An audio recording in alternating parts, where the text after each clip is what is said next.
Okay हाँ जी, so welcome back. आज हम अपना इकोनॉमिक्स का सेशन जो चैप्टर नंबर 2 हमने प्रीवियस क्लास में पढ़ा था उसको हम एंड करेंगे। तो वेलकम टू मार्जिनल क्लासेस।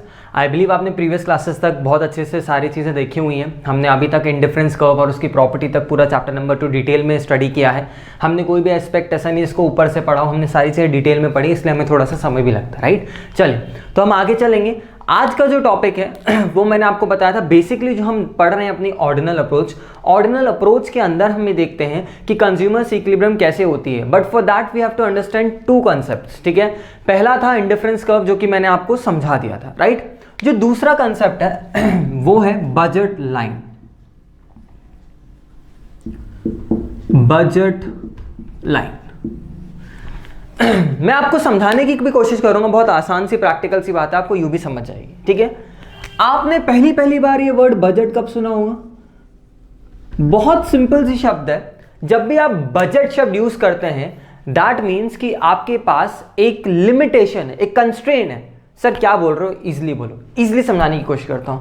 जैसे घर में जब राशन या ग्रोसरीज मंगाई जाती है तब मम्मी बोलती है ना, बजट बना लेती हूँ मैं, मुझे कितना सामान मंगाना है, ठीक है। वैसे ही जब आप शॉपिंग करने जाते हो या किसी दोस्त के साथ तो नहीं बोलते हो क्या तेरा बजट कितना है या कितना बजट है, उस हिसाब से मैं शॉपिंग करूंगा। मतलब सिंपल टर्म्स में ऐसा हमने देखा है कि हम अपनी जो इनकम है जो कि लिमिटेड है उसके बाहर जाके काम नहीं कर सकते, राइट। तो सिमिलरली अगर हमने प्रीवियस कंसेप्ट में पढ़ा था कि हम टू कमोडिटीज का कंजम्पशन करते हैं जो सेम लेवल ऑफ सेटिस्फैक्शन देते हैं, that is all right, right. But वो कमोडिटीज का कॉम्बिनेशन ऐसा भी तो होना चाहिए जो मेरे जेब के अंदर हो, जो मेरी परचेसिंग पावर यानी कि मेरी रियल इनकम के अंदर हो। अगर मैं कोई चीज खरीदना चाहता हूं, कोई कॉम्बिनेशन, तो वो combination satisfaction a B c अलग अलग कॉम्बिनेशन हो सकते हैं, पर हो सकता है जो कॉम्बिनेशन ए है और बी है वो मेरी जेब के अंदर आ रहा है और कॉम्बिनेशन सी मेरी जेब के बाहर है। सर क्या बोल रहे हो, समझ नहीं आ। अच्छा चलो ऐसा समझो, मान लो कि तुम शॉपिंग करने जा रहे हो, ठीक है। मान लो कि तुम शॉपिंग करने जा रहे हो, तुम्हें क्या लेनी है? मान लो तुम्हें कपड़े या टी शर्ट कुछ, चलो तुम्हें वॉच लेनी है। तुम्हें क्या लेनी है? वॉच। तुम्हारे पास पैसे कितने हैं? 1500। और आपको पता है कि कंज्यूमर की इनकम होती है लिमिटेड, ये मुझे बताने की कोई जरूरत नहीं, आपको बहुत अच्छे से पता, राइट। अब मुझे बताना, दुकान वाले ने आपको 600 रुपए की एक वॉच दिखाई, उसने आपको 800 रुपए की वॉच दिखाई, उसने आपको 1000 रुपए की वॉच दिखाई, उसने आपको 1300 की वॉच दिखाई, उसने आपको 2000 की वॉच दिखाई, उसने आपको 5000 की वॉच दिखाई। आहा, इसको देख के तो इन दोनों को देख के तो आनंद ही आ गया, इसको देख के तो कुछ अलग सा ही लग रहा हो कि वाह काश ये वॉच ले पाऊं। पर मुझे बताना, जो भी कंज्यूमर जो भी चीज को परचेज करना चाहता है, क्या वो अपनी इनकम को ध्यान में रख के काम नहीं करेगा? क्या वो 1500 भूल जाएगा इसको लेने से इसको लेते समय? नहीं, वो हमेशा ही अपनी इनकम को ध्यान में रखेगा। तो ये बात बहुत ही जरूरी है कि when we are consuming two goods a and b, हमें अपनी इनकम के बारे में ध्यान रखना है, क्योंकि हम अपनी जेब में जितना पैसा उससे ज्यादा खर्च नहीं कर सकते, right. That's why budget line आपको कुछ ऐसी बातें प्रैक्टिकलिटी की बातें बताएंगी जिससे आपको चीजें और क्लियर हो जाएंगी, राइट। तो हम आगे बढ़ते हैं। एक मिनट दीजिएगा मुझे बताने के लिए बस।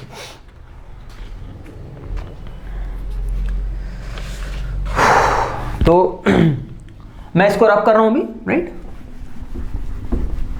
ओके, तो क्या होती है बजट लाइन, मैं उस पर आता हूं और मैं आपको एक शेड्यूल या टेबल के थ्रू ही समझाने की कोशिश करता हूं कि कैसे बजट लाइन यूजफुल है और बजट लाइन के मायने क्या। हालांकि आप पता समझ चुके हैं कि बजट मतलब हमारी लिमिटेड इनकम, ठीक है। हमारी इनकम जो कि लिमिटेड है, हम उसके बाहर काम नहीं कर सकते। तो जितना भी हमारे पास इनकम होगी उस इनकम में से हम वो कॉम्बिनेशन चूज करेंगे जो हमारी इनकम के या तो बराबर होंगे या उससे कम होंगे। पर कभी भी ऐसा कॉम्बिनेशन कंज्यूमर नहीं चूज कर पाएगा जो उसके इनकम, जितना उसके पास इनकम लिमिटेड है उसके बाहर हो, राइट। ये बात सेल्फ अंडरस्टूड है, ठीक है। चलिए तो मैं एक एग्जांपल, ताकि आप कंफ्यूज ना हो इसलिए मैं बुक का एग्जांपल ले रहा हूं।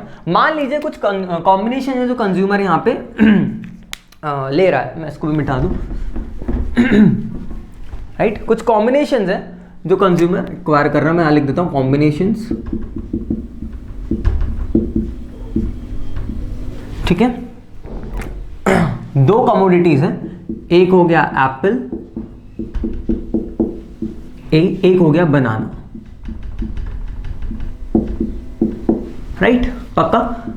तो ये मैं आपको एक टेबल सिंपल सा एक टैबुलर रिप्रेजेंटेशन में ही समझाने की कोशिश करूंगा, तो आपको चीजें क्लियर हो जाएंगी। अब कंज्यूमर की जो मनी इनकम है, क्योंकि एट द एंड बात बजट की है तो उसकी इनकम आनी ही चाहिए। कंज्यूमर के पास मान लेते हैं मनी इनकम है ₹20, ठीक है, शॉर्ट रखने के लिए। लेट मी चेक फ्रेम में आ रहा है कि नहीं। ओके, फ्रेम के अंदर है हम, ठीक है। तो मनी इनकम है 20, ठीक है। ये कुछ कॉम्बिनेशन है, मैं यहाँ पे एक लाइन भी खींच देता हूँ, ठीक है। अब कॉम्बिनेशन ए बोल रहा है कि, और अच्छा सर मनी इनकम तो है, 2 कमोडिटीज कंज्यूम करना है, एप्पल और बनाना की भी प्राइस बता दो। तो प्राइस ऑफ एप्पल है ₹4, प्राइस ऑफ बनाना है ₹2, ठीक है। यही दिया बुक, यस ये दिया, ठीक है। पर यूनिट एप्पल ₹4 का, पर यूनिट बनाना ₹2 का। अब 20 रुपए किस किस तरीके से कंज्यूमर खर्च कर सकता है, क्योंकि देखो 20 रुपए से ज्यादा तो खर्च कर नहीं सकता, ये बात बिल्कुल श्योर है, बिल्कुल क्लियर है आपके दिमाग में। इसलिए हम कंसेप्ट पढ़ रहे हैं बजट लाइन का। Budget means our limiting factor या आर कंस्ट्रेंट, या यहां पे हमारे पास जो इनकम है वो लिमिटेड है, ठीक है। वही कंज्यूमर का एक्सपेंडिचर करने का भी बिहेवियर हो गया। Budget mean your real income, your purchasing power, कितना आप खरीद सकते हो, ऐसा समझ लेंगे, ठीक है। बहुत सिंपल, आपको समझ में आ जाएगा। तो 20 रुपए किस हिसाब से खर्च कर सकता है, यहां पे शेड्यूल बता रहा है। ऐसे खर्च कर सकता है कि वो 5 एप्पल ले ले और वो एक भी बनाना ना ले। तो मुझे बताना, अगर वो 5 एप्पल लेगा तो एक एप्पल कितने का है, ₹4 का, तो 20 रुपए खर्च हो जाएंगे। और क्योंकि बनाना ले ही नहीं रहा है तो कुछ भी खर्च नहीं रहेगा, तो टोटल कितना, 20 रुपए। क्या 20 रुपए खर्च कर सकता था, हाँ जी कर सकता था। क्या किया, हाँ जी किया, ठीक है, क्लियर, कोई दिक्कत नहीं। अच्छा सर और क्या है, कॉम्बिनेशन बी। कॉम्बिनेशन बी ये कहता है कि वो 4 एप्पल ले ले और 2 बनाना ले ले, ठीक है।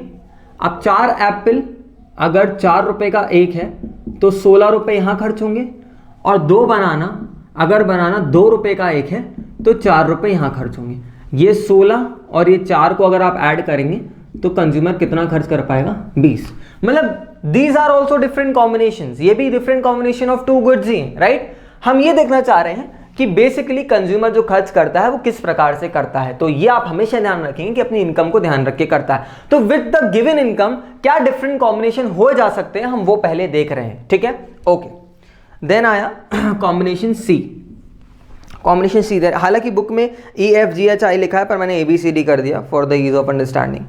ये हो गया 3, ये हो गया 4, कि आप 3 यूनिट्स ऑफ एप्पल खा रहे हैं और 4 यूनिट्स ऑफ बनाना खा रहे हैं। 3 यूनिट्स ऑफ एप्पल खा रहे हैं तो ₹4, तो हो जाएगा 12। 4 यूनिट्स ऑफ बनाना खा रहे हैं तो ₹2 और ये हो जाएगा 8। Now this is 12, this is 8, the total will be again 20, right. आगे बढ़ते हैं हम सी के बाद डी। डी क्या बोलता है, 2 and 6, 2 unit of apple and 6 unit of banana. Now 2 unit of apple for ₹4 is going to be 8, and 6 unit of bananas and ₹2 each is going to be 12. Now this is 8 and this is 12, again the total will be 20, right? ठीक है, okay sir आगे बढ़ते हैं। हम ये देख रहे हैं कि 20 रुपए में से डिफरेंट कॉम्बिनेशन क्या क्या बन सकते हैं। तो ये वो डिफरेंट कॉम्बिनेशन है जो 20 रुपए से बन सकते हैं, जो कंज्यूमर खर्च कर सकता है, राइट। डी के बाद आएगा अपना ई। ई होगा अपना 1 और 8। ये हो गया 1 खा लेगा वो क्या, एप्पल, और 8 खा लेगा वो क्या, बनाना। तो 1 एप्पल इंटू 4 हो जाएगा आपका ₹4। आपको अभी कुछ नहीं लिखना, मैं बस आपको समझा रहा हूँ। 8 इंटू 12 हो जाएगा 16। 4 + 16 अगेन होने वाला है 20। And last combination F. इससे ज़्यादा कॉम्बिनेशन नहीं बन सकते, आप चाहें तो बना के देख सकते हैं, जहां पे वो एक भी एप्पल ना खाए और बनाना पूरे खा ले। तो कितने बनाना खा लेगा, 10 into ₹2 it's going to be 20 and total income is going to be 20. So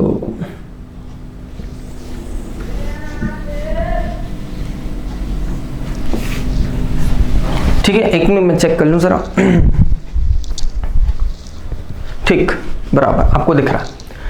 तो अगर मैं आपसे बोलूं कि ये एक टैबुलर प्रेजेंटेशन है, ठीक है, ये एक टैबुलर प्रेजेंटेशन है, एक शेड्यूल है, मान लीजिए टैबुलर प्रेजेंटेशन नहीं, एक शेड्यूल है, शेड्यूल टैबुलर प्रेजेंटेशन ही होता है, ठीक है। तो मैंने बस यहां पे लिख दिया शेड्यूल। ये शेड्यूल क्या ऐसा शेड्यूल है जो कंज्यूमर की मनी इनकम या बजट को ध्यान में रख के बनाया जा रहा है? यस, ये शेड्यूल है जो कंज्यूमर की बजट को ध्यान में रख के बनाया जा रहा है। ये देखा जा रहा है कि अकॉर्डिंग टू हिज बजट या according to his limited income, आप हम इसको बजट ही बोलेंगे, ठीक है, according to his budget consumer two commodities का कंजम्पशन किस हिसाब से कर रहा है। तो एक ऐसा शेड्यूल जो आपको अपने बजट के अंदर टू कमोडिटीज का कंजम्पशन पैटर्न बना दे, उसको हम बजट शेड्यूल बोलेंगे। क्या बोलेंगे हम? Budget schedule. सर ये इतनी दूर दूर क्यों लिख दिया? ओहो कोई बात नहीं, माय मिस्टेक। इसको आप बोलेंगे बजट शेड्यूल। पक्का? आई बिलीव यहां तक आपकी कोई भी दिक्कत नहीं हो रही होगी, ठीक है। अब इसी शेड्यूल को अगर मैं प्लॉट करना चाहूं तो, इसी शेड्यूल को अगर मैं प्लॉट करना चाहूं तो मुझे थोड़ा सा जूम आउट कर लेने दो ताकि मैं तुम्हें प्लॉटिंग भी साथ ही साथ दिखा दूं तो बेटर होगा आप लोग के लिए। मैं थोड़ा सा फ्रेम चेंज कर रहा हूं हल्का सा, हाँ जी, ताकि आपको ये दिख जाए कि मैं यहाँ पे क्या करने वाला हूँ, ठीक है। तो इतना आपको दिख जाएगा। ओके, तो मैं यहाँ पे आपके लिए बजट शेड्यूल को प्लॉट करने वाला हूँ, ठीक है। अब ध्यान से देखेंगे, ये बनाया मैंने y एक्सिस, ये बनाया मैंने x एक्सिस, ठीक है। पक्का? हाँ सर, यहाँ पे कोई दिक्कत आपको नहीं होनी चाहिए। यहाँ पे मैं रख दे रहा हूँ एप्पल, जिसको हमने बोला A, और यहाँ पे हम रख दे रहे हैं बनानास, जिसको हम बोल रहे हैं B, राइट। ओके, ये हमारा ओरिजिन है, ठीक है। तो एप्पल हमने ले लिया स्केल 1 2 3 4 5 6। यहाँ पे हमें टोटल बनानास पे कितना जाना पड़ सकता है? 20। कोई बात नहीं, तो हम ले लेते हैं 2 4 6 8 10 12 14 16 18 एंड 20, ठीक है। इस तरीके से मैंने बना दिया है। आपको एक्यूरेटली ज़्यादा जब समझ में आएगा जब आप अपनी कॉपी में बनाएंगे, क्योंकि मैं बोर्ड पर बनाया, ठीक है। नाउ ये क्या है? डिफरेंट कॉम्बिनेशंस हैं, इन कॉम्बिनेशंस को हम प्लॉट करते चलेंगे अब, ठीक है। पक्का? पहला कॉम्बिनेशन बोल रहा है कि आपने लिए हैं 5 एप्पल। रेड मार्कर कहाँ है? Where is the red marker? Okay, आपने लिए हैं 5 एप्पल और आपने एक भी बनाना नहीं लिया, ठीक है। तो मुझे बताना पहला पॉइंट कहाँ पे आएगा? 5 और 0 वाला, 5 और 0 वाला।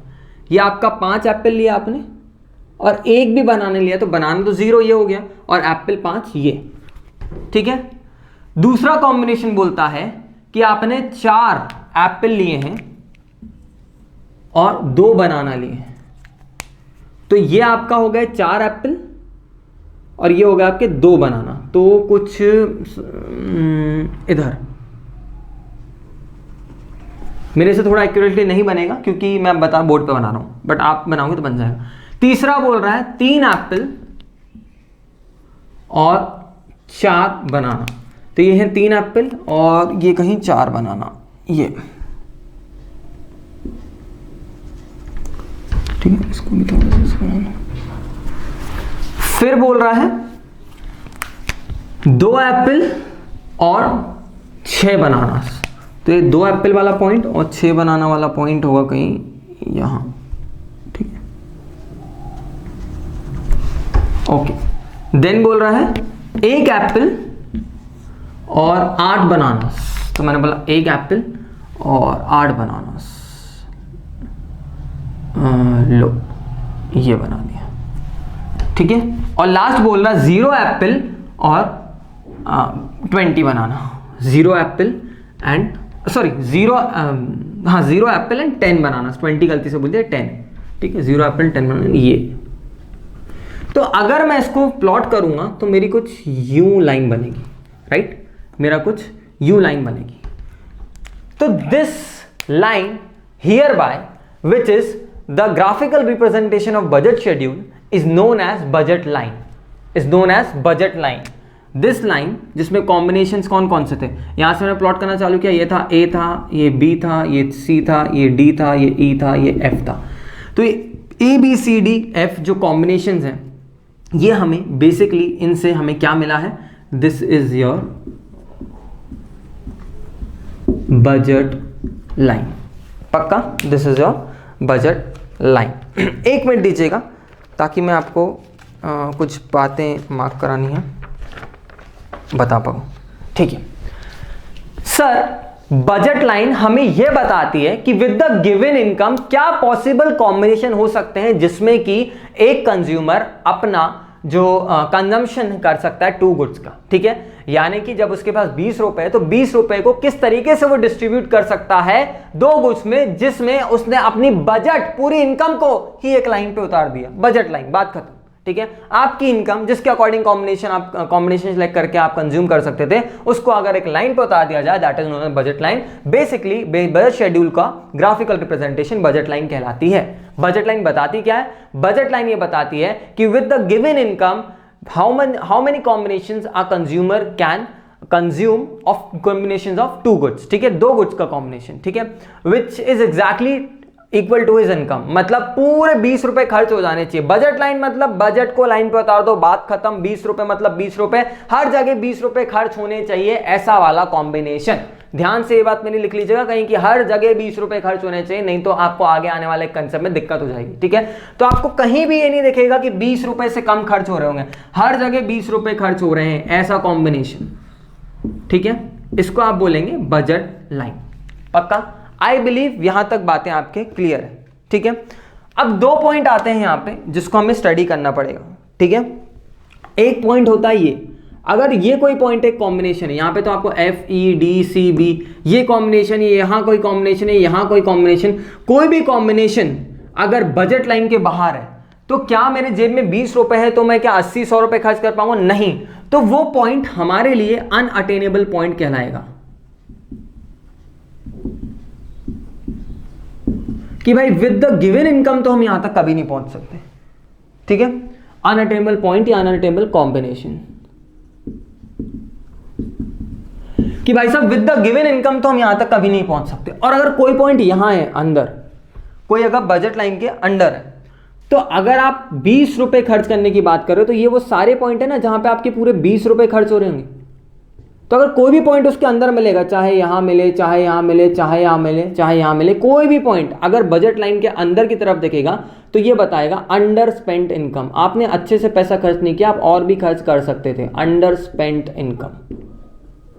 ठीक है, तो इसको आप कुछ भी दे सकते हैं, इसको आप पॉइंट ए दे सकते, सॉरी ए तो दिया ही वो हमने, इसको आप पॉइंट जी दे सकते हैं, इसको आप पॉइंट एच दे सकते हैं। बस आप लिख लीजिएगा ताकि आप क्लियर हो जाएं अपने दिमाग में। ठीक है, तो आई बिलीव यहां तक आपको सिंपल बातें क्लियर समझ में आ रही है, इसमें कोई भी कॉम्प्लिकेशन नहीं, बहुत सिंपल सा टॉपिक है जो आपको प्रैक्टिकली भी समझ में आ जाएगा। राइट, तो अब हम इसकी मीनिंग लिखने जा रहे हैं। मैं फटाक से इसको रब कर दूं,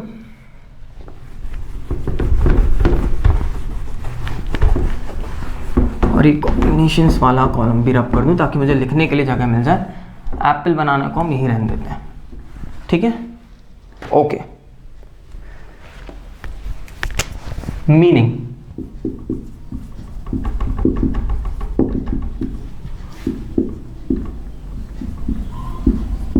budget line is a graphical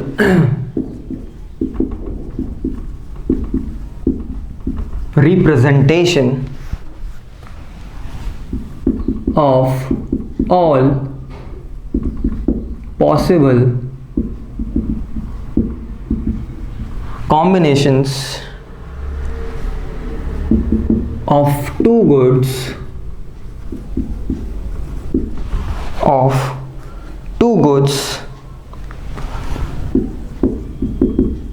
which can be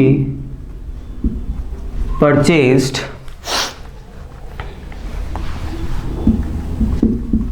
with given income and prices. ठीक है, ध्यान रखने वाली बात आगे है, सच that the cost of each of these combinations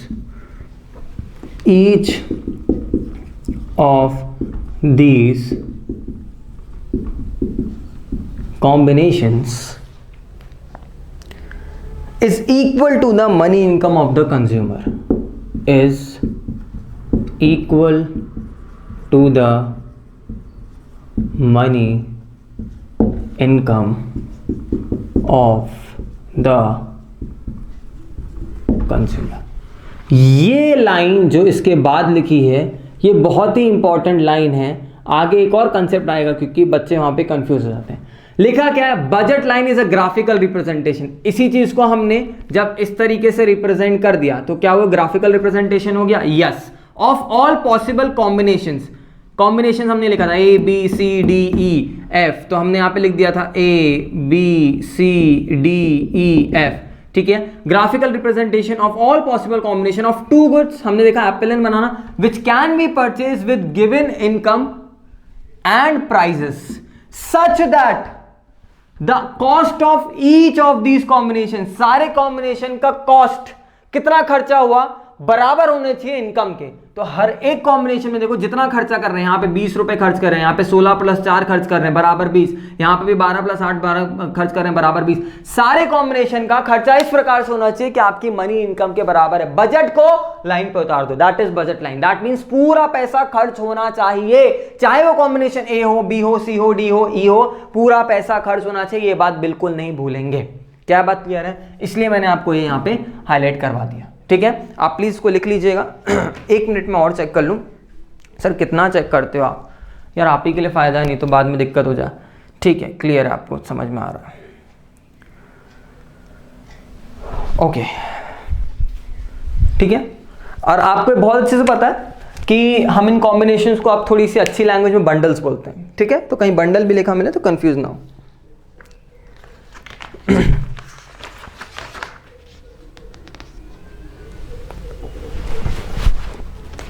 अब मैं एक चीज और लिख रहा हूं इसके बाद, क्यों मैं बार बार इस पे इतना फोकस कर रहा हूं, ताकि आपको पता चले। सर हमें क्या करना है, आपको लिखना है मीनिंग ऑफ बजट लाइन, आपको शेड्यूल बनाना है, आपको ग्राफ बनाना है। ठीक है, पक्का बजट लाइन आपको समझ में आ गई है, कोई दिक्कत की बात नहीं। ठीक है, चलिए नेक्स्ट एक चीज होती है जिसको हम बोलते हैं, मीनिंग हमने लिखा है बजट लाइन की। ठीक है, अब एक चीज होती है बजट सेट।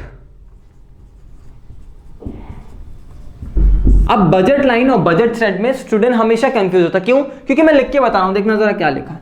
क्या लिखा है? Budget set is set of all possible combination,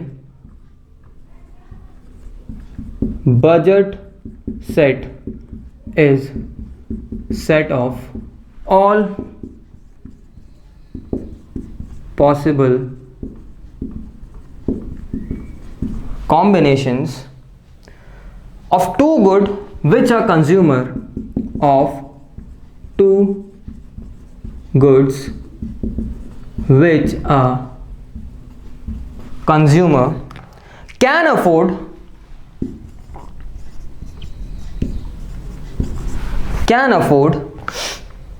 given his income and prices in the market, given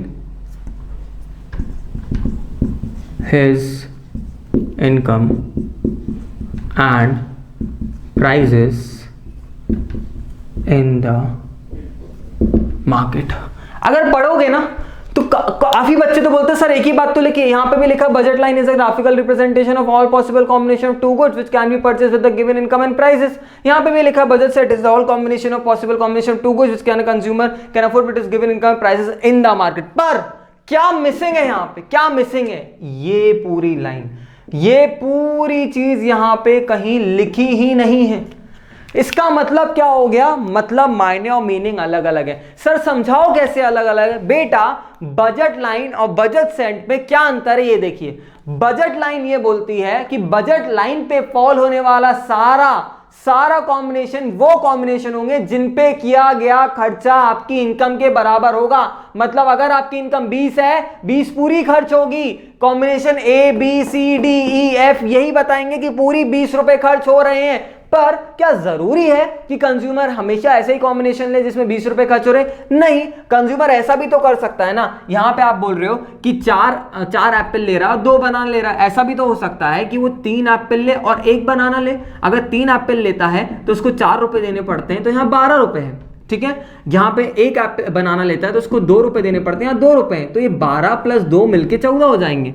हाँ, हो सकता है। वैसे यहां देखो, यहां बोल रहे हो एप्पल 3 ले, नहीं 2 ले सकता है। यहां बोल रहा है कि 4 ले, नहीं 2 ले सकता है। तो 2 × 4 होगा 8, 2 × 2 होगा 4। तो ये हो गया 8, ये हो गया 4, मिला के इनने 12 रुपए खर्च किए।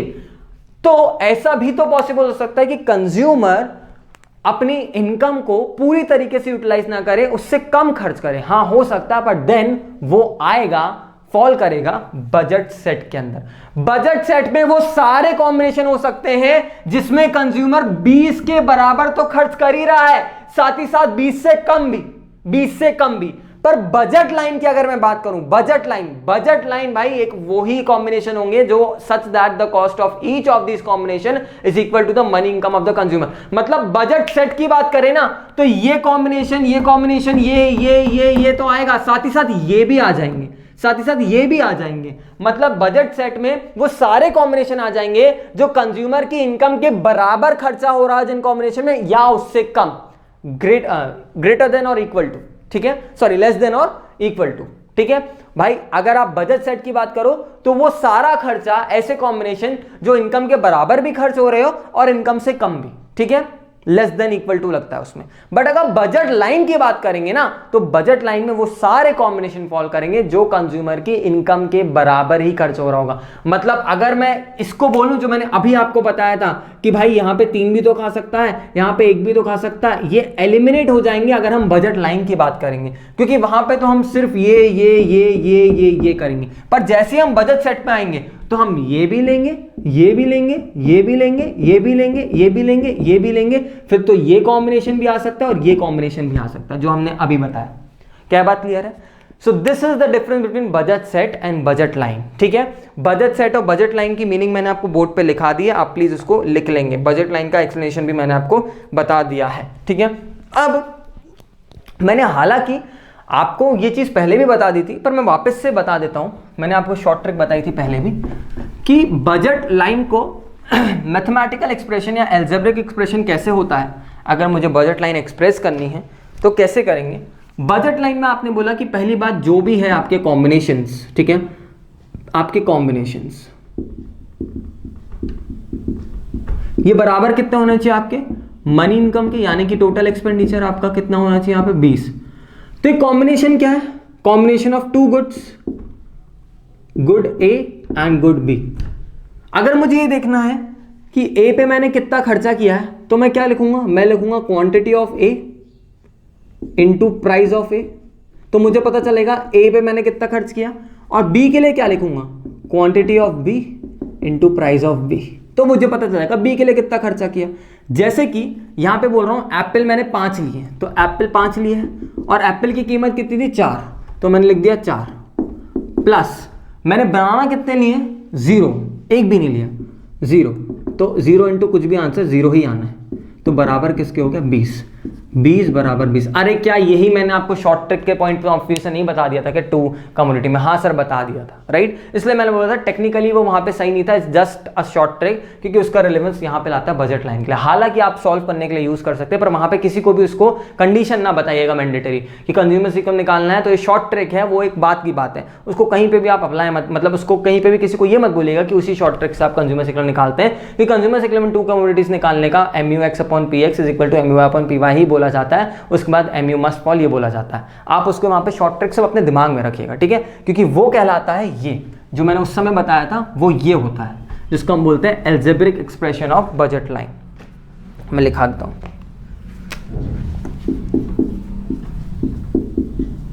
Algebraic expression of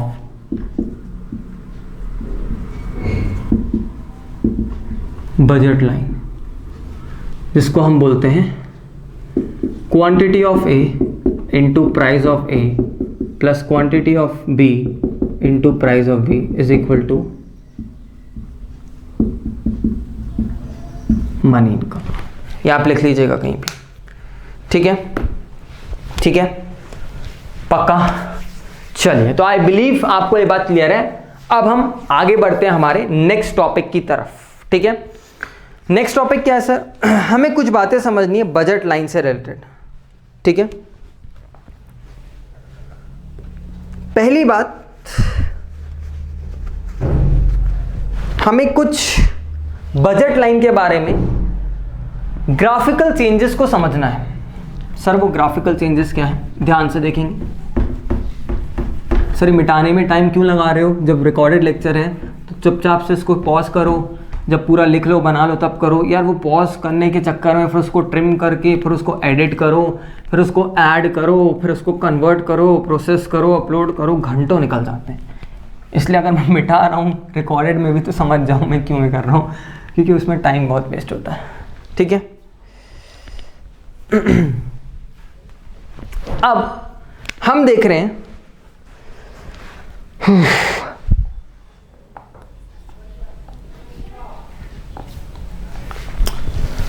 budget line में कुछ चेंजेस आते हैं। जैसे कि ये आपकी बजट लाइन है, ये आपकी बजट लाइन है।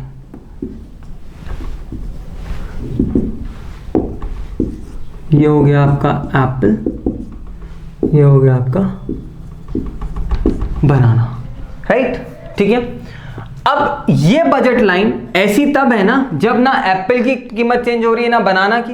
एप्पल अगर आपको 4 रुपए का मिल रहा था वो 4 रुपए का ही मिले, ₹4 था आपका एप्पल, बनाना था ₹2 और आपकी इनकम थी ₹20। जब ये तीनों बातें चेंज ना हो, कांस्टेंट रहे, तभी तो हमने जो कॉम्बिनेशन अभी अटेंड किए थे वो अटेंड करेंगे। इनमें से अगर किसी में भी चेंज आएगा तो कॉम्बिनेशन में भी चेंज आएगा। बट ऑब्वियस सिंपल सी बात है, इनकम अगर बढ़ गई तो भाई कॉम्बिनेशन भी बढ़ जाएंगे, इनकम अगर कम हो गई तो कॉम्बिनेशन भी कम हो जाएंगे। और ये कॉम्बिनेशन बढ़ेंगे और घटेंगे तो इसी को तो प्लॉट करते हैं लाइन में, तो उसके हिसाब से लाइन भी तो हो सकता हो चेंज हो जाए, ये लाइन में भी तो चेंजेस आएंगे। यस, तो हम यही देख रहे हैं कि बजट लाइन किस तरीके से चेंज होती है, ठीक है। इसके चेंज होने का कारण हो सकता है कि या तो आपकी इनकम ही चेंज हो जाए, या तो जो कमोडिटीज है उनकी प्राइस में गिरावट आ जाए या बढ़ावट आ जाए। 2 मिनट दीजिएगा, मैं राइट का फ्रेम मार्क कर लूं ताकि मुझे पता चल जाए। आई गेस इतना आ रहा है frame, let me check once again. या इससे एक हाथ ज़्यादा ही आ रहा है, चलो कोई बात नहीं, इतना चलिए, ओके। तो अब मैं आपको ये बताने जा रहा हूँ कि बजट लाइन में क्या चेंजेस आते हैं due to change in income और प्राइजेस, ठीक है। तो number 1,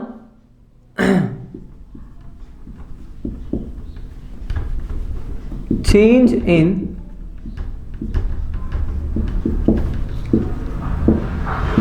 budget line due to changes in, जो नंबर 1 है वो होगा इनकम ऑफ कंज्यूमर और नंबर बी है वो होगा प्राइजेस ऑफ कमोडिटीज, ठीक है। तो अभी हम स्टडी करने जा रहे हैं नंबर 1, अभी हम स्टडी करने जा रहे हैं नंबर 1, ठीक है।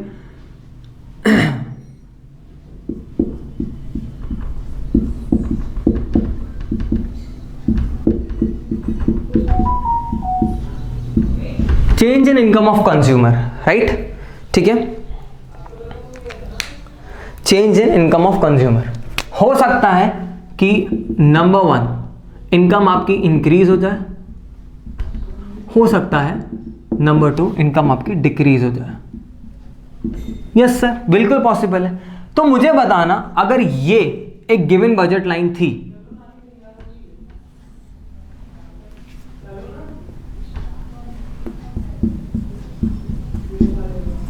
ये एप्पल है,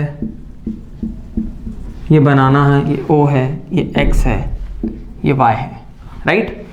अब अगर ये था कि आपके पास टोटल ये कॉम्बिनेशन है A B C D E F और G, मान लो ये कुछ ऐसे कॉम्बिनेशंस थे, ठीक है। ये कॉम्बिनेशन तब थे जब आपकी मनी इनकम ₹20 थी। अब जब आपकी इनकम बढ़ जाएगी तो आप ये जो कॉम्बिनेशन, मान लो अगर ये कॉम्बिनेशन था आपका, फॉर सपोज ये आपका कॉम्बिनेशन था 0 और 5, ठीक है, कि x0 है y आपका 5 है, ठीक है। अब देखो यहां पे क्या हो जाएगा 0 5, या ऐसा समझ लो कि ये सारे कॉम्बिनेशन जो थे वो ₹20 के हिसाब से थे। अब जैसे इनकम बढ़ के अगर मेरी 50 हो गई तो मेरी जो combination A B C D और E F थे ये तो सिर्फ 20 के हिसाब से होंगे। अब मैं ज्यादा कॉम्बिनेशन खरीद पाऊंगा, यानी कि देखो जो पहला कॉम्बिनेशन हमारा क्या था 5 और 0, ठीक है। पहला कॉम्बिनेशन क्या था हमारा 5 और 0, ठीक है, ये हमारा पहला कॉम्बिनेशन था। अब क्योंकि ₹20 थे तो मैं क्या ले रहा था 5, पर जब ₹30 हो जाएंगे तो कितने लूंगा, ज्यादा ही लूंगा ना। ₹30 हो जाएंगे और एक ₹4 का है तो कितने ले सकता हूं मैं, बताओ।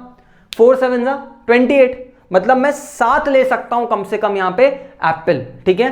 तो वो कहीं पॉइंट मेरा शिफ्ट होके यहां आ जाएगा, ठीक है। अब नेक्स्ट जो कॉम्बिनेशन था मेरा वो था 4 और 2 का, यानी कि मैं बोल रहा था कि मैं 4 एप्पल लूंगा और 2 बनाने ले लूंगा, ठीक है। अब जब मेरे पास ₹30 आ गए, ठीक है, तो हो सकता है मैं 5 एप्पल लूं, 5 × 4 हो जाएगा आपका 20, और हो सकता है 3 बनाना लूं, 3 × 2 हो जाएगा मेरा 6, तो 26। अभी भी मेरे पास क्योंकि ₹30 है तो मेरा कॉम्बिनेशन 4 2 से बढ़ के 5 और 3 हो गया। तो नेक्स्ट कॉम्बिनेशन कहीं यहाँ जो 4 2 का था वो यहाँ था, 5 और 3 का कहीं आगे आ जाएगा, राइट वर्ड्स। मतलब बहुत सिंपल शब्दों में मैं आपको बताना चाहूं तो ये बात बिल्कुल क्लियर है कि कंज्यूमर की अगर इनकम बढ़ेगी तो वो ज्यादा गुड्स का कॉम्बिनेशन, मतलब ज्यादा गुड्स ले पाएगा, कॉम्बिनेशन का भी लेवल उसका बढ़ जाएगा। दैट मीन उसका कंजम्पशन की जो क्वांटिटी थी पर्टिकुलर यूनिट्स की वो बढ़ती जाएगी, और जैसी क्वांटिटी बढ़ेगी ये पूरा ग्राफ ही शिफ्ट होकर आगे की तरफ एक फॉल कर जाए, क्योंकि उसको ज्यादा ग्रेटर बंडल मिलेंगे, ग्रेटर कॉम्बिनेशन मिलेंगे, तो उसकी बजट लाइन पूरी शिफ्ट होकर राइटवर्ड चली जाएगी, यू उसकी बजट लाइन क्या हो गई, शिफ्ट हो गई। अब इसमें उसको कुछ नए कॉम्बिनेशन मिल रहे होंगे, जैसे कि H I J K L M N। अब ये भी वो सारे कॉम्बिनेशन होंगे जिन पे खर्चा बराबर हो रहा होगा, क्योंकि यही बजट लाइन बोलती है कि ₹30 की इनकम तो ₹30 का खर्चा, पर अब यहां पे खर्च कितना हो रहा है ₹50, या मान लो उसको 30 ही कर देते क्योंकि एग्जांपल 30 से चल रहा था, ठीक है। तो इनकम बढ़ी तो बजट लाइन राइटवर्ड शिफ्ट हो जाएगी, सिमिलरली अगर इनकम 20 थी वो मेरी घट के ₹10 हो गई। अब मुझे बताओ जो कॉम्बिनेशन यहां पे ले पा रहा था अब तो उससे भी कम कॉम्बिनेशन में क्या कर पाऊंगा, बंडल को परचेज कर पाऊंगा, क्योंकि मेरी इनकम ही गिर गई। तो मेरा जो बंडल होगा, जो मेरी यूनिट पर यूनिट में कंज्यूम कर रहा हूँ जो कंजम्पशन, वो मेरा कम हो जाएगा। तो इसलिए मेरी बजट लाइन पूरी उठ के लेफ्टवर्ड्स आ जाएगी, तो वो कुछ ऐसी आ जाएगी, राइट। तो यहाँ पे भी मुझे कुछ कॉम्बिनेशन मिल रहे होंगे। मैं अपना डस्टर ढूंढ रहा हूँ, अगर मुझे वो मिल जाए तो मुझे मिटाने में कोई दिक्कत नहीं होगी। सर आप घुमा क्यों देते हो यार, घूम जाता है, मैं घुमाता नहीं हूँ। तो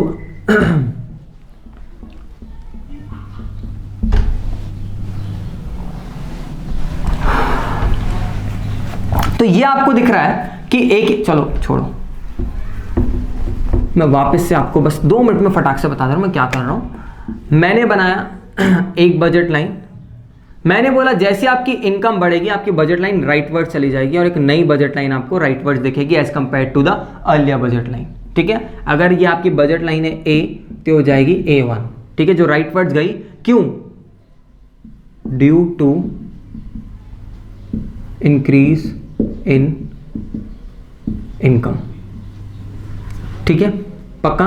वैसे ही अगर इनकम गिर जाएगी या कम हो जाएगी तो आपकी एक बजट लाइन लेफ्टवर्ड्स आती हुई दिखेगी as compare to the earlier, इसको आप A2 बोल सकते हैं, ठीक है। ये क्यों हो रही होगी,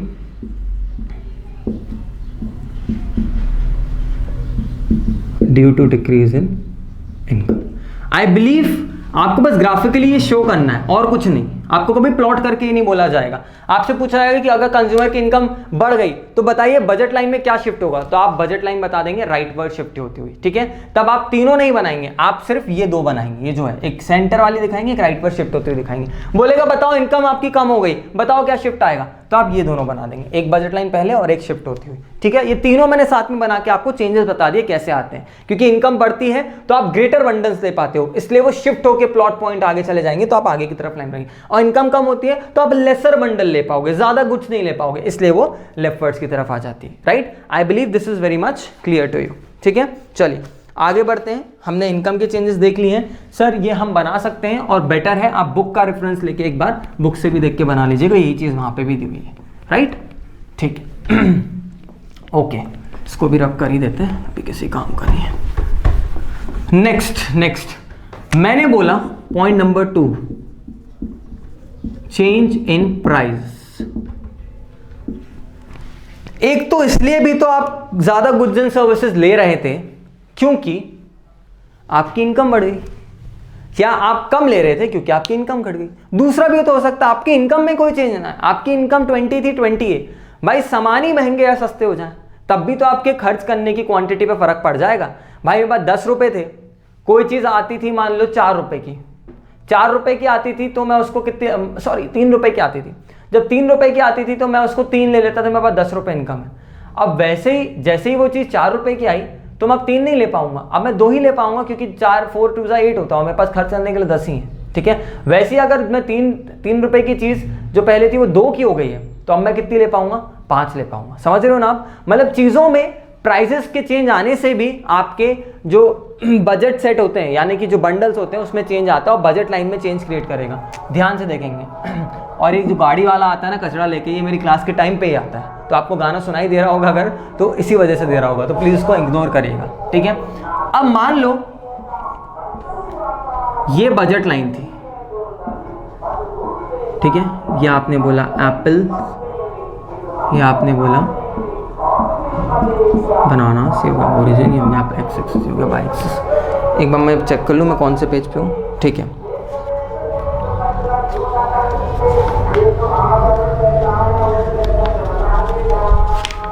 ओके, अब अगर दोनों के प्राइसेस में ही चेंज आ रहा होगा तो आप एक पैरेलल शिफ्ट आपको मिलेगा जो कि हमने ऊपर पढ़ लिया, ठीक है। अभी हम सॉरी इनकम, चलो छोड़ो इसको कंफ्यूज मत करो, छोड़ो मैं आगे बताता हूँ, जो भी बोला मैंने भूल जाओ पिछले 1 मिनट के। आपने इनकम का समझ लिया, प्राइसेस का समझो। अब हमारे पास एप्पल बनाना 2 कमोडिटीज हैं, एप्पल और हमारे पास है बनाना, ठीक है। अब हम एक एक करके दोनों का इम्पैक्ट समझने की कोशिश करते हैं, ठीक है। अगर मान लो एप्पल की प्राइसेस में चेंजेस आ रहे हैं, ठीक है, और बनाना की प्राइसेस कांस्टेंट है, दैट मींस नो चेंज, इसमें कोई चेंज नहीं आ रहा, एप्पल में आ रहा है। मुझे बताना अगर एप्पल की प्राइसेस बढ़ेगी, एप्पल की प्राइसेस बढ़ेगी तो क्या एप्पल को ज्यादा ले पाओगे कि कम ले पाओगे? अब आप एप्पल को कम ले पाओगे क्योंकि एप्पल की कीमतें अगर बढ़ जाएंगी, फॉर सपोज मान लो 4 रुपए था, ठीक है, और मेरे पास खर्च करने के लिए 20 रुपए थे, तो देखना आप क्या कर रहा था, मैं पहले कितना ले लेता था, मैं ले लेता था 5, 5 4 20। अब जैसे ही इसकी कीमत बढ़ के 5 रुपए हो गई, पहले 4 थी, अब बढ़ के इसकी कीमत 5 हो गई, देखो मैं कितने ले पाऊंगा भाई, क्योंकि इसकी कीमत 5 हो गई है तो अब मैं 4 ले पाऊंगा क्योंकि मेरे पास इनकम तो 20 ही है। तो देखना जरा क्वांटिटी फॉल हो गई।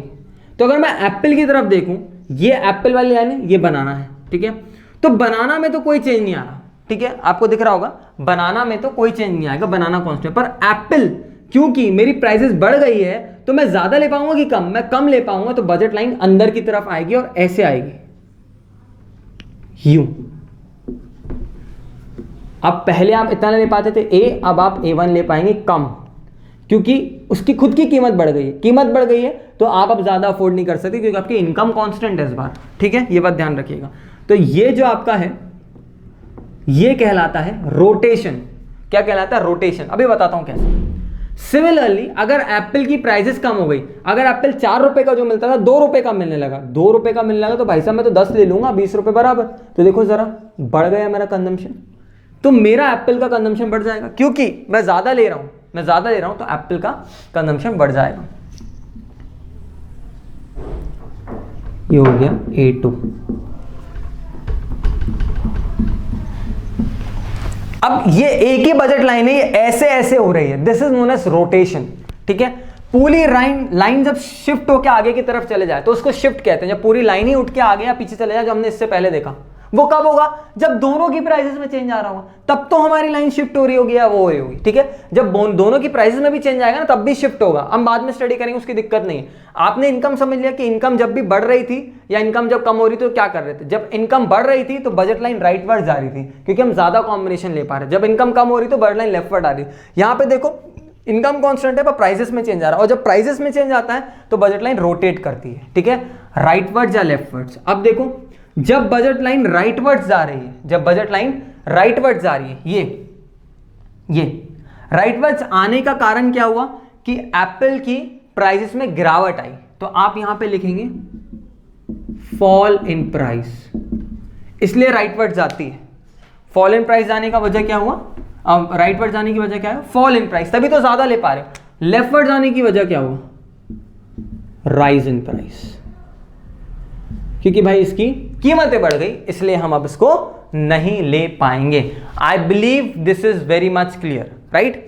फटाक से आप देखो, जब एप्पल में हो गया, अब यही बनाना के साथ भी किया जा सकता है। हाँ सर किया जा सकता है। तो ये देखो, मैंने बोला एप्पल कांस्टेंट है, एप्पल अब क्या है? कांस्टेंट, यानी कि नो चेंज। पर बनाना में चेंजेस हो रहे हैं, बनाना में चेंजेस हो रहे हैं। दोनों चेंजेस हम स्टडी कर लेते हैं सेम। अब यहां पे मुझे आपको कुछ भी बताने की जरूरत नहीं है, आप आराम से समझ जाएंगे। एप्पल और यहां होगा बनाना, ठीक है? ये होगा एक्स, ये होगा वाई। अब मुझे बताना, यही मेरी बजट लाइन है। अब एप्पल की कांस्टेंट है बनाना, जब बनाना की प्राइसेस कम होगी तो हम बनाना को ज्यादा ले पाएंगे। बताओ ना, जब बनाना की प्राइसेस गिरेगी तो बनाना को ज्यादा ले पाऊंगा। बहुत सिंपल सी बात है। बनाना हमने बोला था 2 रुपए का है, तो हम 10 ले रहे थे, तो अब कितना था हमारे पास? 20 रुपए खर्च करने के लिए। अब बनाना 1 रुपए का हो गया तो हम 20 ले पाएंगे, 20 ले पाएंगे ना, पहले 10 ले पाएंगे, मतलब बढ़ गई क्वांटिटी। इसलिए मेरी बजट लाइन भी रोटेट करेगी ऐसे, राइटवर्ड्स। ठीक है, ये ऐसी चलेगी, क्योंकि देखो बनाने की क्वांटिटी इतने से इतनी बढ़ गई। ठीक है, पहले इतनी थी, अब इतनी और बढ़ के इतनी हो गई। तो ये था आपका इंक्रीज, पक्का। सिमिलरली अगर एप्पल की प्राइसेस बनाना की प्राइसेस बढ़ गई, 2 की जगह 4 हो गई, तो अब मैं सिर्फ 5 ले पाऊंगा। ठीक है, पहले 10 लेता था, अब सिर्फ 5 ले पाऊंगा। तो यही मेरा नीचे की तरफ आ जाएगा। ये क्या हो गया? ये पॉइंट बता रहा है कि मेरी प्राइसेस क्या हो गई हैं, सॉरी क्वांटिटी जो है आपकी गिर गई। ठीक है, तो राइटवर्ड जाने की वजह क्या हो गया? Fall in prices. Fall in prices होगी तभी तो क्वांटिटी बढ़ेगी। ठीक है, और लेफ्टवर्ड जाने की वजह क्या हो गया? Rise in prices. Rise in price होगा तभी तो क्वांटिटी कम हो जाएगी। ठीक है, तो आई बिलीव कि आप समझ पा रहे हैं कि मैंने यहाँ पे क्या लिखा हुआ है या क्या समझाना चाह रहा हूँ। अगर ये B था तो ये B1 हो जाएगा और ये B2 हो जाएगा और एप्पल कांस्टेंट रहेगा। This is known as rotation of budget line, and पहले बोला गया था shift of budget line, right?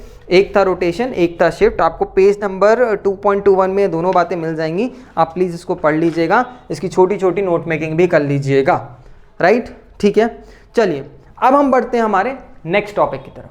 आगे बढ़ेंगे हम, और आगे बढ़ के अब जो नेक्स्ट टॉपिक हमें देखना है वो है बेसिकली स्लोप। या मैं इस टॉपिक को किसी से भी रिलेट करने से बेटर मैं इसको सिर्फ स्लोप ऑफ लाइन बोलता हूँ पहले। ठीक है, बहुत सुना होगा आपने, पिछली बार भी जब इंडिफरेंस कर्व मैंने बताया था तो मैंने बताया था आपको इंडिफरेंस कर्व का जो स्लोप होता है MRS होता है, मार्जिनल रेट ऑफ सब्स्टिट्यूशन, जिसको आप बोलते हैं MRSXY। ऐसा लिखा जाता है कि अगर 2 गुड्स हैं X और Y, तो कितने यूनिट सेक्रीफाइस कर रहा है वो एक गुड पाने के लिए। ठीक है, Y का X को कितना वो सब्स्टिट्यूट कर रहा है। तो बहुत बार आपको फ्रीक्वेंटली सुनने को मिलेगा स्लोप। तो वंस एंड फॉर ऑल मैं आपको ये क्लियर करने की कोशिश करूंगा कि स्लोप होता क्या है। थोड़ी बहुत मैथमेटिक्स इन्वॉल्व है, इसलिए थोड़ा बहुत हो सकता है कि आपको नहीं समझ में आए क्योंकि मैथ्स रहता है, बट क्योंकि आपने क्लास 10 तक मैथमेटिक्स पढ़ी है तो आई बिलीव कि इतना तो आप समझ पाएंगे, राइट? तो मैं आपको आगे बढ़ने से पहले मैं आपको ये समझा दूं स्लोप ऑफ अ लाइन क्या होता है, उसके बाद में जो टॉपिक है मेरा स्लोप ऑफ बजट लाइन में आऊँगा। स्लोप ऑफ इंडिफरेंस कर्व हमने देखा था MRS XY होता है, ठीक है। स्लोप ऑफ बजट लाइन क्या होता है उससे पहले मैं बताऊँ स्लोप ऑफ लाइन, ठीक है। मान लो जैसे कि ये x और y एक्सिस है, ठीक है, ये आपका x एक्सिस है, ये आपका y एक्सिस है, ठीक है। यहाँ पे कुछ चीज़ें हैं, यहाँ पे कुछ चीज़ें हैं, राइट, ये बात क्लियर है, ठीक है। अब मुझे किसी भी लाइन का अगर स्लोप निकालना है ना, तो मैथमेटिकली क्या होता है मैं आपको ये बताता हूँ। स्लोप ऑफ लाइन वो निकाला जाता है y कोऑर्डिनेट्स के चेंज में से x कोऑर्डिनेट्स के चेंज को आप डिवाइड कर दो।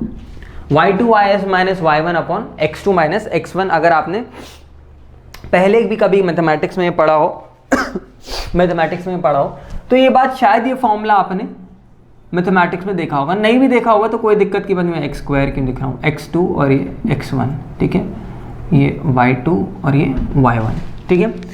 तो इस तरीके से आप देख सकते हैं कि स्लोप क्या है किसी भी लाइन का, या किसी भी स्लोप ऑफ अ लाइन या कर्व बोला जाता है, ठीक है, पक्का।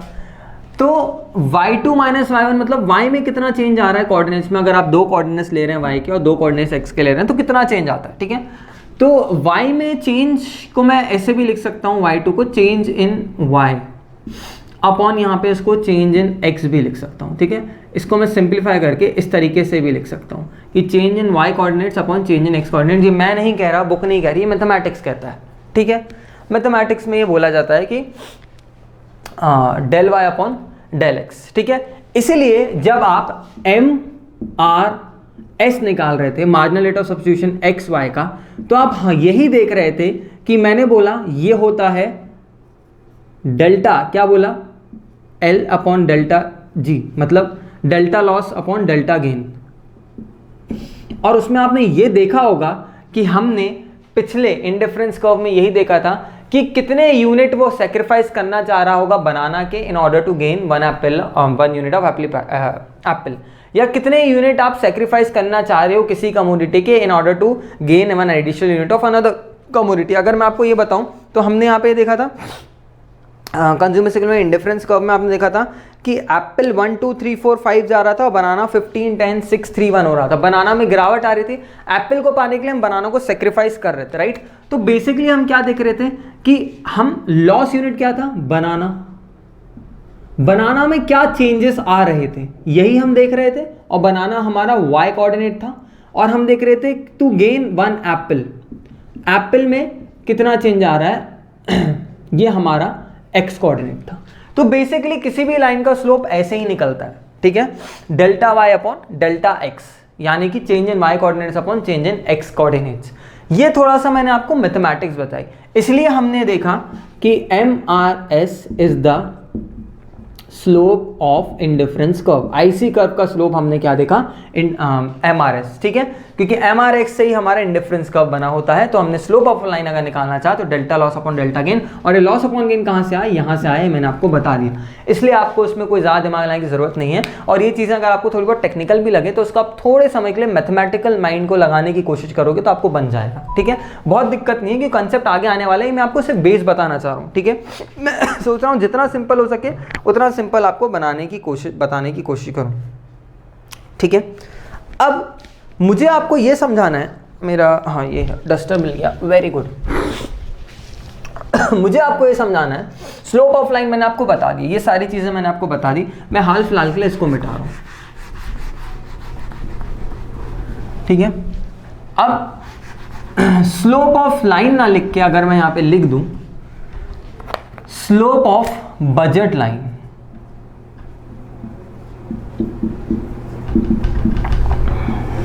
तो ये मेरा नेक्स्ट टॉपिक हो जाएगा, स्लोप ऑफ बजट लाइन। कहा गया कि slope of budget line is px upon py, price of x upon price of y। कहने की बात है, अभी मैं एक्सप्लेनेशन पे आ रहा हूं। जैसे हमने स्लोप ऑफ MRS क्या देखा, स्लोप ऑफ इंडिफरेंस कर्व क्या देखा, MRS, ठीक है, मार्जिनल रेट ऑफ सब्स्टिट्यूशन। वैसे ही बोला गया slope of budget line is px upon py। बहुत इत्मीनान से समझने की कोशिश करना आगे के जो मैं 10 से 1 मिनट बातें करने वाला हूं।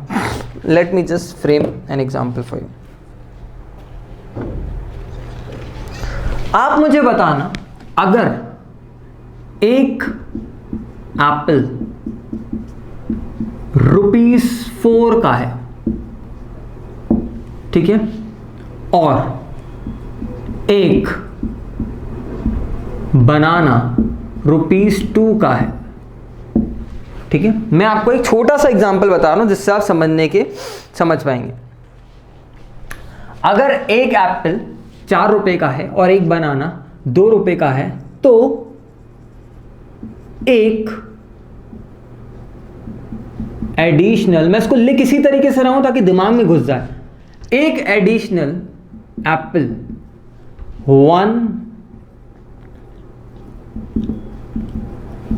एडिशनल एप्पल, एक एडिशनल एप्पल को पाने के लिए, एक एडिशनल एप्पल को पाने के लिए आप कितने बनाना सैक्रिफाइस करना चाहेंगे? क्या आप पता लगा सकते हैं? बताएं मुझे, सोच लीजिए, मैं आपको 1 मिनट दे रहा हूं, सोच लीजिए। एक एप्पल को पाने के लिए आप कितने बनाना सैक्रिफाइस करेंगे? एक एडिशनल एप्पल को पाने के लिए कितने बनाना सैक्रिफाइस करना पड़ेगा? कैसे पता लगाएंगे? कैसे पता लगाएंगे? बहुत सिंपल शब्दों में आपको यह पता है कि एक एप्पल ₹4 का है, एक एप्पल ₹4 का, यानी आपको एडिशनल ₹4 चाहिए। अगर आपको, देखो, आप दोनों कमोडिटी तो नहीं कंज्यूम कर सकते, आपको पता है कंज्यूमर की इनकम लिमिटेड है, एक को पाने के लिए दूसरा आपको खोना पड़ेगा, यही हमने सीखा है अभी। तो मार्जिनल रेट ऑफ सब्स्टिट्यूशन के चलते, या ऐसा मुझे बताइए, एमआरएस छोड़िए, कहां ले दिया मैंने एमआरएस, आप ये समझिए सिंपल कि आपको ₹4 एक्स्ट्रा चाहिए। ये ₹4 की जगह कैसे बना सकते हैं? अगर ये मान लो कि अगर आपको एक एप्पल खरीदना है ₹4 का, तो कितने बनाना सैक्रिफाइस करोगे? सर, ये बात तो बहुत ही सिंपल है कि अगर एक एप्पल है ₹4 का, एक एप्पल है ₹4 का, और हमारा जो बनाना है हमारा ₹2 का एक, बनाना कितने का? ₹2 का एक है। तो अगर मुझे ₹4 की जगह बनानी है, ₹4 की जगह बनानी है, तो मुझे 2 बनाना को सैक्रिफाइस करना पड़ेगा ना। तभी तो ये पता चला मुझे कि मेरे को, ध्यान से, मुझे ये पता चला कि मुझे, ध्यान से देखना, 1 एडिशनल एप्पल को पाने के लिए मुझे 2 बनाना सैक्रिफाइस करने हैं, ठीक है। अगर मैं ये ऐसे नहीं बताता तो ऐसे भी आपको समझ में आ रहा है कि सर, पर ऐसे समझ आने का मेन कारण समझना, ऐसे तुम्हें कैसे समझ में आ रहा है कि एक एप्पल को पाने के लिए तुम्हें 2 बनाना खोने हैं? क्योंकि तुमने ये देखा कि एप्पल की प्राइस क्या और बनाना की प्राइस क्या। एप्पल की प्राइस है ₹4 और बनाना की प्राइस है ₹2। पक्का? तो ये बात बिल्कुल क्लियर है कि अगर आपको एक एप्पल पाना है तो 2 बनाना आपको खोने पड़ेंगे। ये कैसे पता चला आपको? ये आपको उनकी प्राइसेस के रेशियो को देख के पता चला। This is the ratio of price 4:2. This is the ratio which can also be written as PA upon PB and PX upon PY. So this substitution, this entire substitution, this loss and gaining, देखो ना, आपने क्या किया? In order to gain 1 additional unit, we have to sacrifice 2 bananas. ये हमने किसकी help से पता लगाया? ये हमने हेल्प से पता लगाया प्राइस रेशियो की, PXM, यहां शायद आएगा नहीं, ये हमने प्राइस रेशियो की हेल्प से पता लगाया कि PX upon PY से हमें ये पता चला कि what is our gain unit and what is our loss unit. एक एप्पल पाने के लिए 2 बनाना को सैक्रिफाइस करना पड़ा। ये कैसे पता चला? प्राइस रेशियो से, क्योंकि एप्पल का प्राइस था 4 और बनाना का प्राइस था 2, तो here 2 is equal to 2। Sir, इससे साबित क्या हुआ? सिर्फ एक लाइन के लिए मैं ये मेहनत कर रहा हूं, जो आपकी बुक की एक लाइन है, जो पढ़ने में नहीं समझ में आती है, बहुत कंफ्यूजन क्रिएट करती है। आइए वो लाइन मैं आपको लिख के बताऊं। यहां पे लिखा गया है कि the slope of budget line equals to px/py, price ratio. अगर आप पेज नंबर 2.19 में आएंगे तो वहां पे लास्ट में लिखा होगा the slope of budget line is equal to price ratio of two goods.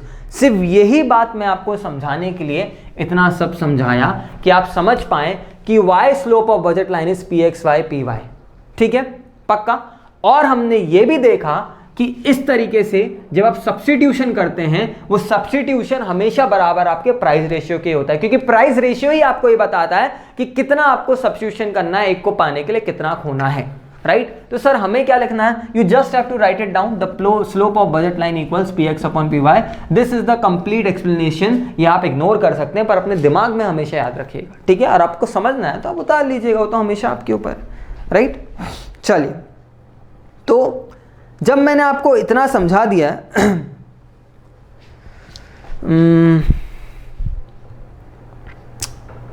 तो आप पेज नंबर 2.19 के लास्ट में स्लोप ऑफ बजट लाइन एक टॉपिक दिया है, आप उसको पढ़ लीजिएगा। और पेज 2.20 में भी उसी का कंटिन्यूएशन दिया हुआ है, ठीक है। तो पेज 2.19 और 2.20 का पढ़ लीजिएगा। एक चीज मैं आपको होमवर्क दे रहा हूं जो कि अब मुझे नहीं लगता कि आपको समझाने की जरूरत है, नहीं समझ में आया तो मुझसे पूछ लीजिएगा। Number 1 properties of budget line आपका होमवर्क है, पूछी जाती है, इंपॉर्टेंट है।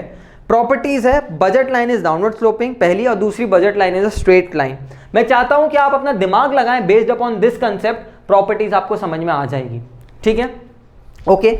मैं सिंपल सा रीड भी कर देता हूं। Budget line is downward sloping पहला दिया, इसका लिया हुआ है कि budget line has a negative slope that is slope downward because more of one good can only B produce consume with less of one. मैं आपको ऑलरेडी बता दूं, कोई भी डाउनवर्ड आता हुआ स्लोप है वो ये बताता है कि ज्यादा को पाने के लिए दूसरे को आपको खोना ही पड़ेगा, ठीक है। डाउनवर्ड या नेगेटिव स्लोप इसलिए क्योंकि जब आप ऊपर, जब भी आप बोलते हैं ना पानी खोना, तो आप ये बोल रहे हैं ना delta loss upon delta gain. तो loss in terms of number तो नेगेटिव ही आता है, बट हमको दिखाते नहीं है नेगेटिव, क्योंकि नंबर लाइन में हम उसको पॉजिटिवली शो करते हैं, बोलने के लिए वो नेगेटिव कर्व है, ठीक है। Next property, budget line is straight line. Straight line इसलिए क्योंकि बजट लाइन के पीछे का जो कंसेप्ट होता है, स्लोप होता है, वो प्राइस रेशियो। प्राइस कभी चेंज नहीं हो रही, प्राइस थ्रू आउट सेम रह रही है। कॉम्बिनेशन आप कितना भी शफल करें, प्राइस अगर बनाना की 4 है, एप्पल की 4 है, बनाना की 2 है, तो एप्पल की 4 और बनाना की 2 ही रहेगी through out the budget line, ठीक है।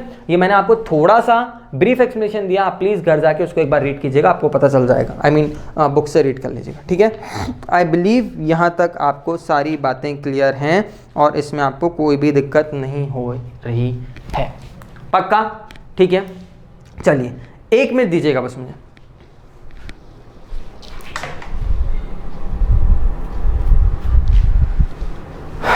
ओके, तो अब यहां से हमने ये 2 टॉपिक की नॉलेज अगर ले ली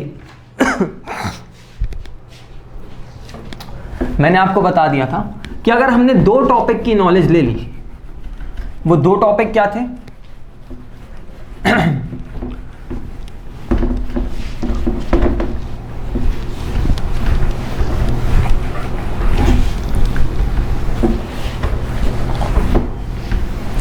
वो 2 टॉपिक थे। पहला था आपका आईसी इंडिफरेंस कर्व और दूसरा था आपका बजट लाइन। अगर आपने इन दोनों को ढंग से पढ़ लिया तो ही हम समझ पाएंगे consumers equilibrium through IC analysis, indifference curve analysis, right, पक्का।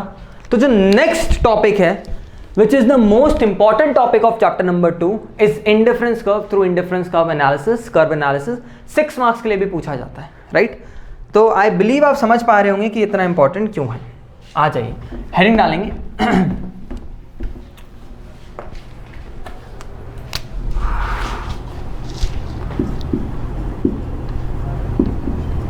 Consumers equilibrium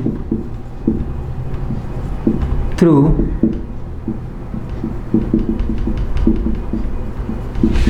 indifference curve analysis। Clear है, पक्का, ठीक है। चलिए 1 मिनट दीजिएगा।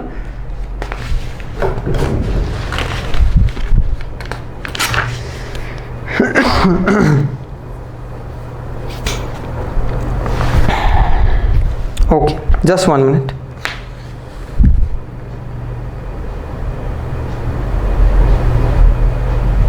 चलिए,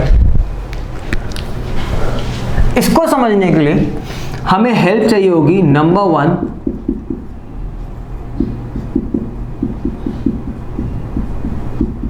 इंडिफरेंस मैप की, एंड नंबर 2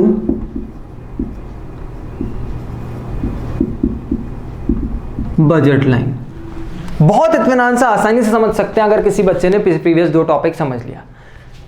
इंडिफरेंस मैप क्या बताते हैं हमें? प्रेफरेंसेस,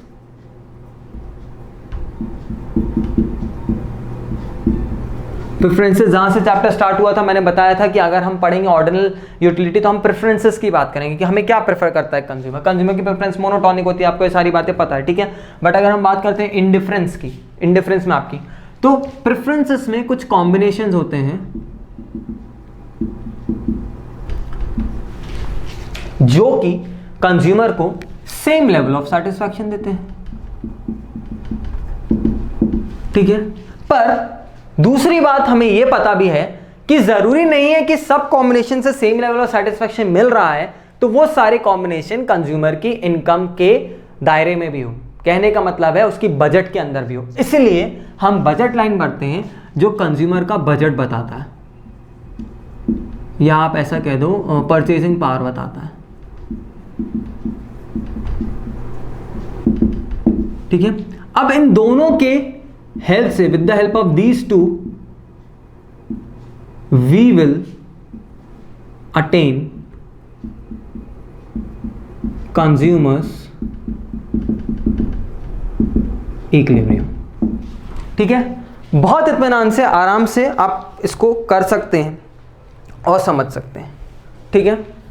कंडीशन पहले बताने से पहले मैं आपको ग्राफिकली समझाना चाहता हूं, बहुत इजी आपको समझ में आ जाएगा। आपका बुक है तो प्लीज बुक निकाल लीजिए और मेरे साथ 2 मिनट के लिए रीडिंग करते चलेंगे आपकी बुक के सामने। पेज 2.22 है और टॉपिक नंबर 2.8 है, consumers equilibrium bye indifference curve analysis, ठीक है। इसमें लिखा है consumers equilibrium refers to a situation in which a consumer derive maximum satisfaction with no intention to change it and subject to given prices and given income। ये हम पढ़ चुके हैं। The point of maximum satisfaction is achieved by studying indifference map and budget line, मैंने आपको बता दिया, ठीक है। और indifference map, high indifference curve represents a high level of satisfaction. Any lower indifference curve than lower indifference curve, so a consumer will always try to remain at the highest possible indifference curve subject to his budget constraint, ठीक है। उसके बाद कुछ condition लिखी हुई है, उस condition को हाल फिलहाल के लिए आप इग्नोर कर दीजिएगा, ठीक है। और मैं आपको यहां पे एक ग्राफ बना के समझाने की कोशिश कर रहा हूं कि मैं क्या बोल रहा हूं। This is origin, this is a x-axis, this is a y-axis. Now this is your budget line, right? ठीक है, मैं मार्किंग बुक वाली लेंगे तो ज़्यादा बेटर होगा। Budget line BA, right. Book वाली मार्किंग ज़्यादा है, इसको सही रहेगी। कमोडिटी X, कमोडिटी Y, ठीक है। और बुक आई बिलीव आप सभी के पास संदीप गर्ग है, ठीक है। आप उसी को फॉलो कर रहे हैं क्योंकि आप लोगों ने मुझे यही बताया था।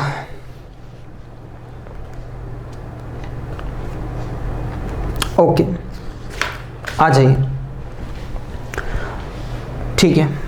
तो ये एक बजट लाइन है और मैं कुछ इंडिफरेंस कर्व भी बना रहा हूं, ठीक है। ये है मेरा पहला इंडिफरेंस कर्व IC1, ठीक है। ये है मेरा दूसरा इंडिफरेंस कर्व IC2 और ये है मेरा तीसरा इंडिफरेंस कर्व IC3, ठीक है। आई बिलीव ये आपको समझ में आ रहा होगा। कुछ पॉइंट मिले हैं मुझे, ये एक मुझे ये जो टच कर रहा है यहाँ पे पॉइंट ये मिला और एक मुझे ये पॉइंट मिला। नाउ लेट्स सी बुक ने इनको क्या पॉइंट दिया है, E और G, FE और G दिया है बुक ने, होपफुली यही दिया होगा, FE और G, ठीक है, पक्का। अब मुझे बताना, क्या हमने एक प्रॉपर्टी पढ़ी है कि higher indifference curve shows a higher level of satisfaction? This is very much true, ठीक है। तो लेट्स टॉक अबाउट IC1।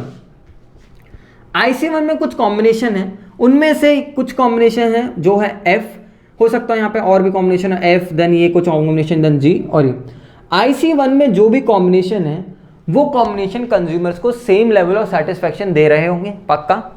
और एक कॉम्बिनेशन ऐसा है F और एक कॉम्बिनेशन ऐसा है G जो कि कंज्यूमर के इनकम माने कि बजट के अंदर भी लाई कर रहा है, इसीलिए जो बजट लाइन है वो यहां पे इंटरसेक्ट कर रही है। इसके कहने का मतलब है इंडिफरेंस कर्व पे जो कॉम्बिनेशन है उनसे सेटिस्फैक्शन भी मिल रहा है और उनके इनकम के बराबर ही। पर क्या कंज्यूमर को ये नहीं पता होगा कि हायर इंडिफरेंस कर्व, या हमें नहीं पता है क्या कि each indifference curve towards the right gives a high level of satisfaction? अगर आपको बोला जाए to choose between IC1 and IC2, आप क्या चूज करेंगे? Sir we already know that IC2 is greater than IC1। क्या कर रहा हूं? IC2 is greater than IC1 in terms of bundle, ठीक है, in terms of bundle greater combination IC2 पे मिलेंगे, ज्यादा सेटिस्फैक्शन मिलेगा एज कंपेयर टू IC1। तो कंज्यूमर हमेशा कहां जाना पड़ जाएगा? IC2 पे। अब देखना IC2 पे भी कुछ कॉम्बिनेशन होंगे, यहां पे भी एक पॉइंट है जो इनकम की कंज्यूमर की बजट लाइन भी यहां पे टच कर रही है और इंडिफरेंस कर्व पे भी है, यानी कहने का मतलब ये कॉम्बिनेशन है जो सेटिस्फैक्शन लेवल दे रहा है, साथ ही साथ कंज्यूमर की इनकम के बराबर है, अंदर है, मतलब इनकम पूरी खर्च भी हो रही बजट लाइन पे, साथ ही साथ IC1 से ज्यादा दे रहा होगा, IC1 से ज्यादा दे रहा होगा पक्का। और अगर मैं बात करूं IC3 की तरफ, तो कंज्यूमर IC3 की तरफ नहीं जाना चाहेगा? हाँ जाना चाहेगा, क्योंकि उसको ये पता है कि IC3 is greater then IC2। This is very much clear पक्का। बट क्या वो IC3 पे जा सकता है?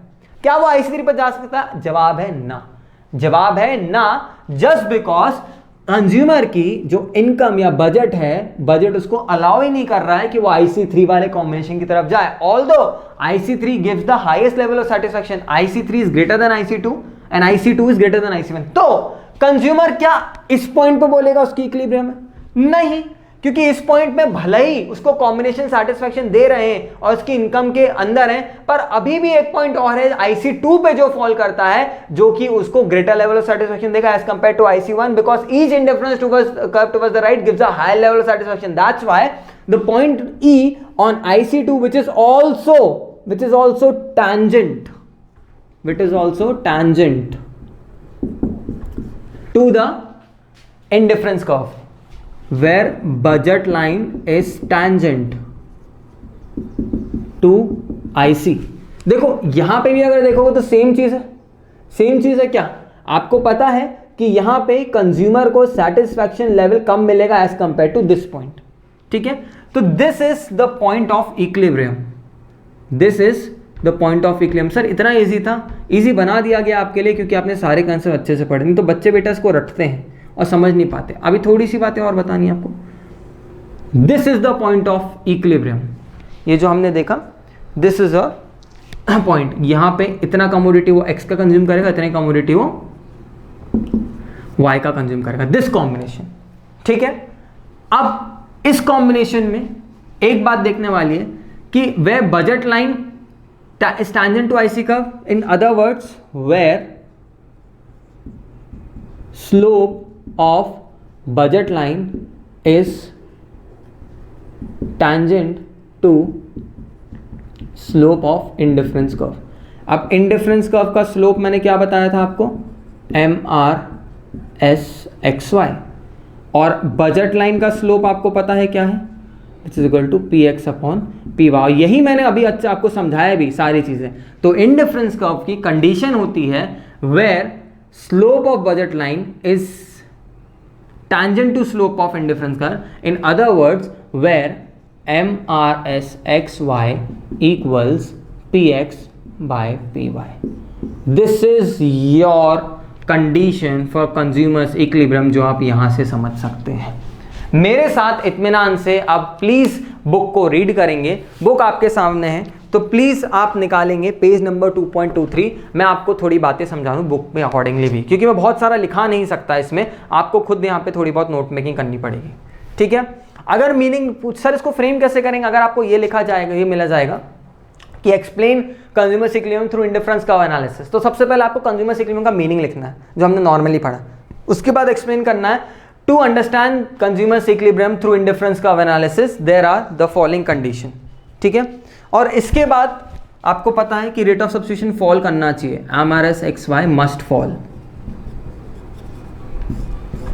ठीक है, क्योंकि रेट ऑफ सब्स्टिट्यूशन फॉल नहीं करेगा तो कोई सेंस ही नहीं बनेगा।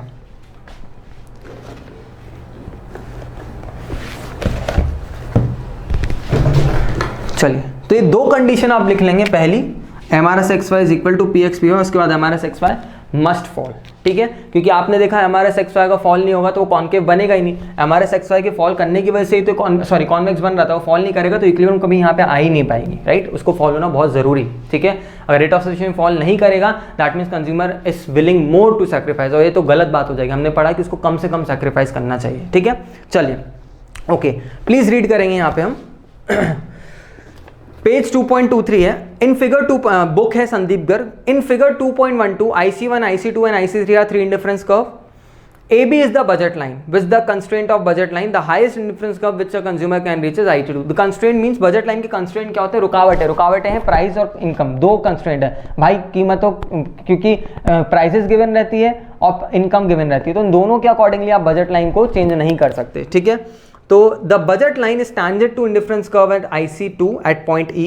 This is the point of consumer's equilibrium where the consumer purchase OM quantity of commodity X and ON quantity of commodity Y. ये आप बुक से देख के भी समझ जाएंगे।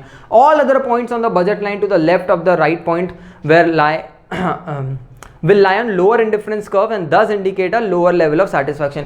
इसके अलावा बजट लाइन के अगर लेफ्ट और राइट में जाएंगे तो राइट में जाएंगे तो देखो ये पॉइंट किस पे, IC1 पे लोअर सेटिस्फैक्शन देगा, ये पॉइंट किस पे, IC1 पे लोअर सेटिस्फैक्शन देगा। इस पे तो जा नहीं सकते, इसी पे आपकी इक्विलिब्रियम हो जाएगी, ठीक है।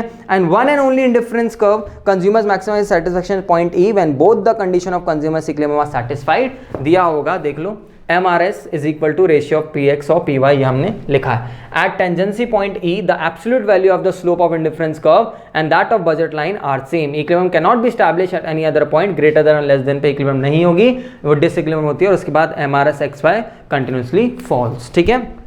तो ये मैंने आपका चैप्टर कर दिया फिनिश। लेट मी सी, मुझे कुछ बातें बतानी है क्या? 1 मिनट और दीजिए।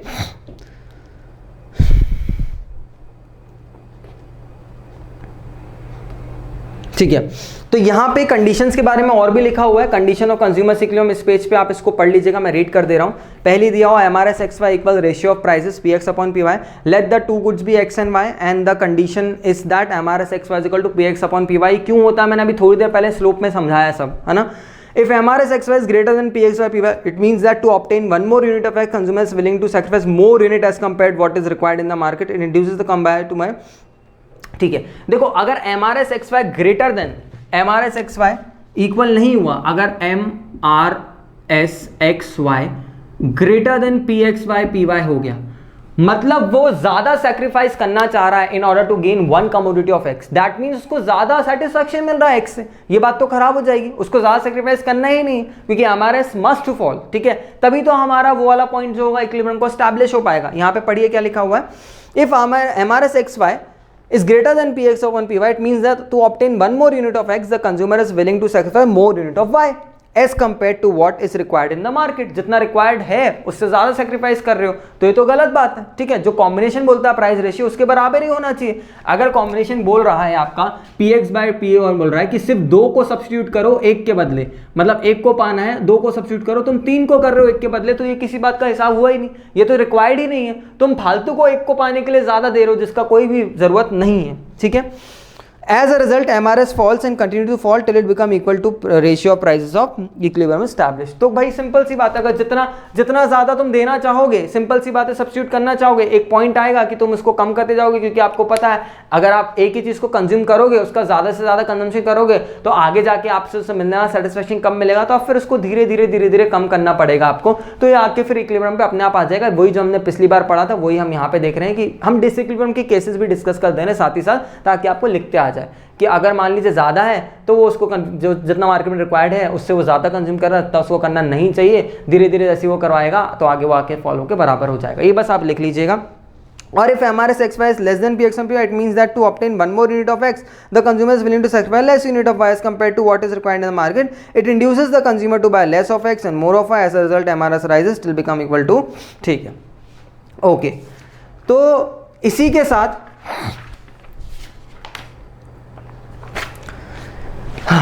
साथ हमारा कंज्यूमर इक्विलिब्रियम चैप्टर नंबर 2 पूरी तरीके से हो जाता है कंप्लीट। बेटा in case of any doubt you are free to message on the application, ठीक है। Next thing is that you will have to do a homework on page number 2.24. There are practicals related to TU and MU, example 1, example 2, 3, yes, these examples, ठीक है। and also solve the unsolved examples when you are free, ठीक है। सब करके देख लीजिएगा, आपको पता चल जाएगा। चैप्टर नंबर 2 एक बहुत ही इंपॉर्टेंट चैप्टर है, इसको हमने फिनिश कर दिया है। थैंक यू सो मच हमारे साथ जुड़े रहने के लिए, ज़्यादा से ज़्यादा फ्रेंड्स को बताएं, ठीक है। और अगर आप यूट्यूब पे देखते हैं तो वीडियो को लाइक कीजिएगा, जिससे आपको हमें थोड़ा सा अप्रिसिएशन मिलता है। एंड प्लीज़ ज़्यादा से ज़्यादा फ्रेंड्स को बताइएगा। नेक्स्ट क्लास से हम चालू करने वाले चैप्टर नंबर 3 डिमांड, फटाफट चालू करके फटाफट 3 और 4 साथ में खत्म हो जाएगा, then will move towards statistics, ठीक है। चलिए थैंक यू सो मच, मिलते हैं नेक्स्ट क्लास में, नेक्स्ट वीडियो में।